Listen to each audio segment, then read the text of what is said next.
What if I told you Pontiac built an engine so extreme, so powerful, that it was forbidden from competition? The 421 Super Duty wasn't just another V8. It was a rule breaker, a record shatterer, a machine so fast that NASCAR and the NHRA had no choice but to ban it. This wasn't about fairness, it was about fear. Pontiac had cracked the code for unstoppable speed, and the establishment couldn't handle it. The 421 Super Duty was too dominant, too dangerous, and too revolutionary. But the real shocker? Even after the ban, this engine refused to die. The early 1960s were a battleground for horsepower supremacy, and Pontiac wasn't just competing, they were rewriting the rulebook. While Chevrolet, Ford, and Chrysler focused on refining their existing engines, Pontiac's engineers were working in total secrecy to develop something that would change the game forever. The result? The 421 Super Duty. This wasn't just another high-performance V8. It was an engineering masterpiece designed for one thing: domination. Built with forged internals, ultra-aggressive camshafts, and cutting-edge aluminum components, this engine could withstand brutal punishment while delivering mind-blowing performance. Straight from the factory, it was rumored to produce well over 500 horsepower, far beyond its official rating. But here's the kicker. Pontiac wasn't building this engine for the streets. It was a weapon of war, meant to obliterate the competition in NASCAR, NHRA drag racing, and high-stakes street battles. From superstock racing to oval tracks, the 421 Super Duty was unstoppable, and that's exactly why it never got a fair shot. The rival manufacturers panicked, NASCAR took action, and GM's top brass got nervous. Pontiac had gone too far. The stage was set for one of the biggest bans in racing history. The 421 Super Duty wasn't just winning races. It was embarrassing the competition. It didn't just beat the competition, it left them scrambling for answers. Whether it was on the NASCAR oval, the NHRA drag strip, or back-alley street races, Pontiac's monster engine was rewriting the laws of speed. But not everyone was happy about it. By 1962, Pontiacs equipped with the 421 Super Duty were obliterating records at places like Daytona and Indianapolis. Drivers like Arnie the Farmer Beswick and Mickey Thompson were piloting these beasts to unbelievable victories, setting speed records that sent shockwaves through the racing world. But the real panic set in when stock-bodied Pontiacs started outpacing the factory-backed Fords and Chevys. Something had to be done, fast. Instead of trying to compete, Pontiac's rivals went straight to the rule makers. NASCAR officials huddled behind closed doors, NHRA leaders suddenly started reviewing safety concerns, and whispers of Pontiac's unfair advantage spread like wildfire. It was no longer about performance, it was about power. The establishment knew that if they didn't stop Pontiac now, they never would. And so, behind the scenes, the gears of the ban were already turning.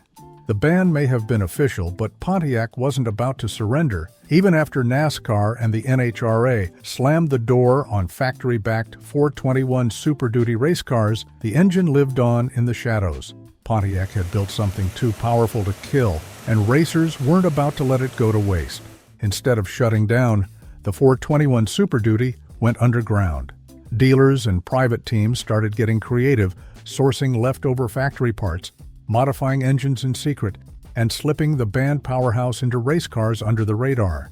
It was the worst-kept secret in motorsports.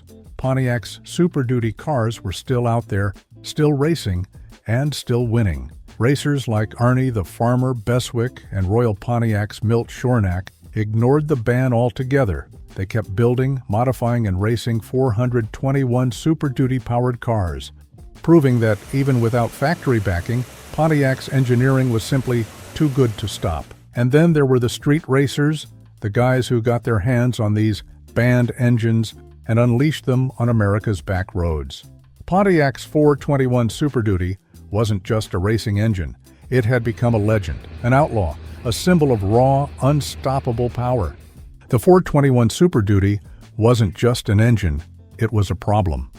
A problem for Ford, a problem for Chevrolet, and most importantly, a problem for racing officials who couldn't control it. NASCAR and NHRA both had strict guidelines, but Pontiac's powerhouse laughed in the face of regulations. This engine wasn't built to follow the rules, it was built to obliterate them. With forged steel internals, aluminum intake manifolds, and a radical high-lift camshaft, the 421 Super Duty wasn't just fast, it was untouchable. Even when NASCAR and NHRA adjusted their restrictions, Pontiac engineers always found a loophole. They were playing chess while everyone else was playing checkers. One of the biggest offenses? The lightweight Swiss cheese Catalina. Pontiac engineers drilled massive holes into the frame, removing hundreds of pounds and making the already lethal 421-powered car dangerously fast. It was so extreme that officials had to step in and rewrite the rulebook just to slow it down. And yet, the bans kept coming. Every time Pontiac found an advantage, the racing establishment moved the goalposts, but by then, it was too late. The 421 Super Duty's dominance was already legendary. The 421 Super Duty wasn't just a fast engine, it was a nightmare for the competition. The moment it hit the track, Pontiac's V8 started racking up record-breaking wins, sending shockwaves through NASCAR and NHRA. This wasn't just another muscle car engine, it was a calculated weapon of speed, engineered to obliterate everything in its path. Drivers who got their hands on a 421 Super Duty-powered Pontiac became instant threats on the track. Guys like Arnie the Farmer Beswick and Mickey Thompson weren't just winning races, they were humiliating the field. This engine gave Pontiac the ability to outgun Ford's 406 and Chevrolet's 409 with ease. Even the legendary Mopar Hemis had no answer to the raw power of Pontiac's banned beast. The Super Duty cars were running consistent 12-second quarter miles, straight off the showroom floor. Some drivers, with minor tuning, were pushing deep into the 11ths, making it the fastest stock engine of its time. But that kind of dominance comes with consequences. The 421 Super Duty was too fast, too powerful, and too ahead of its time. The racing world had to stop it. And that's exactly what they tried to do. Pontiac's 421 Super Duty wasn't just winning, it was rewriting the future of racing. But behind the scenes, forces were already working to silence it forever. This wasn't just about competition anymore, it was about power, control, and corporate politics. General Motors had a strict no-racing policy in the early 1960s. Publicly, GM claimed they were stepping away from factory-backed racing to focus on safe, responsible vehicles. But behind closed doors, Pontiac was defying those orders. They were secretly building race-ready cars, feeding engines to top drivers, and dominating the track despite GM's ban. It didn't take long for corporate executives to notice. Pontiac's rising dominance was putting a target on its back. In 1963, GM finally stepped in and pulled the plug on all factory-backed racing efforts. Overnight, Pontiac's entire Super Duty program was shut down. But was it really about racing? Or was Pontiac stealing too much attention from Chevrolet?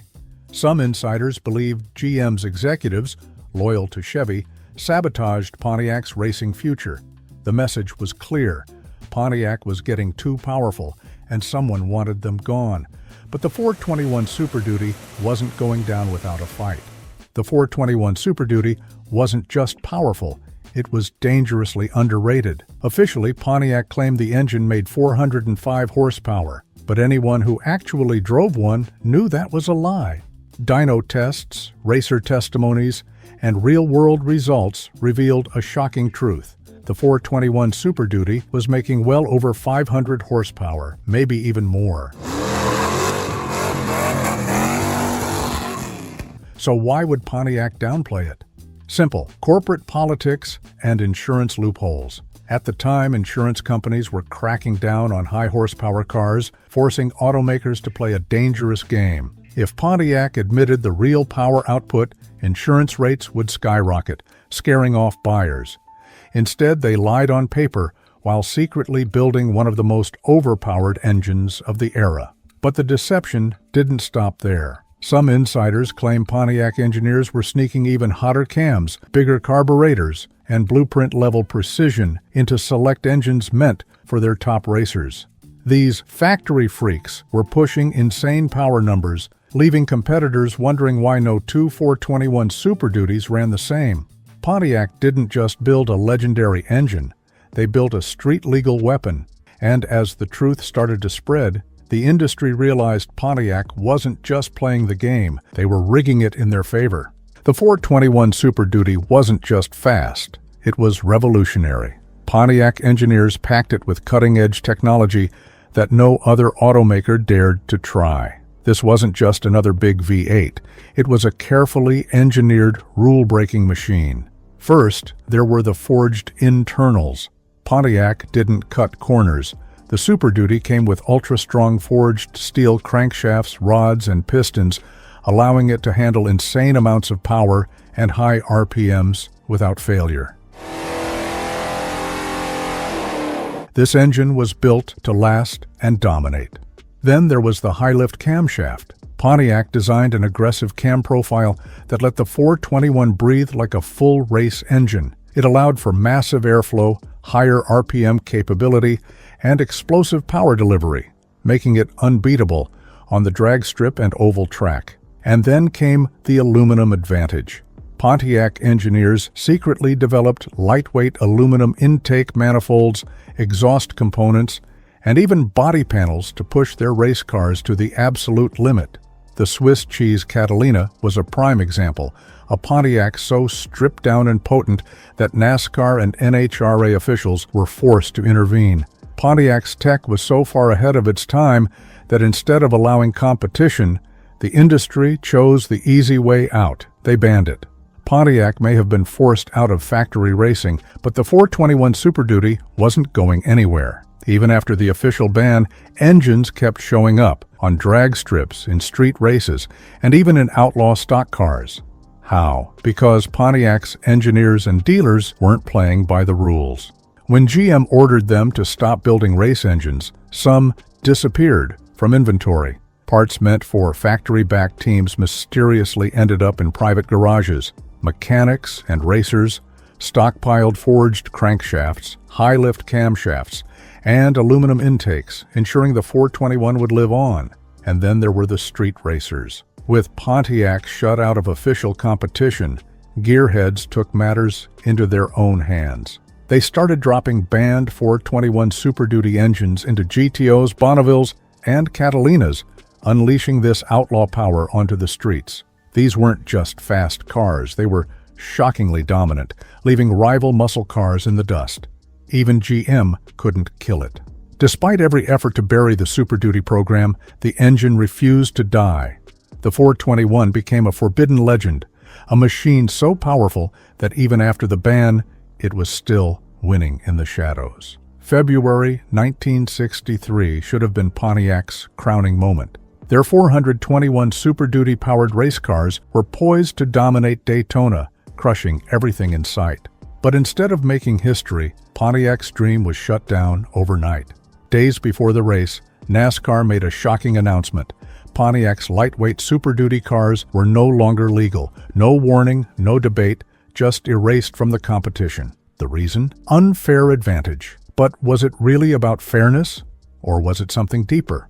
Some say Ford and Chevrolet, fearing another Pontiac sweep, used their influence to get the Super Duty banned. Others claim NASCAR bent under corporate pressure, protecting its biggest sponsors from total humiliation. Pontiac was left with no options. Their fastest, most advanced race cars were stripped from competition, forcing them to field heavier, slower cars, while rivals walked away with easy victories. The Daytona 500 went on, but without Pontiac at full strength, it wasn't a real fight. That day, NASCAR didn't just pull the plug on the 421 Super Duty. It pulled the plug on Pontiac's racing future. The most dominant engine of the era had been silenced. But Pontiac wasn't done just yet. Pontiac's 421 Super Duty was banned before it could reach its full potential. But what if it hadn't been?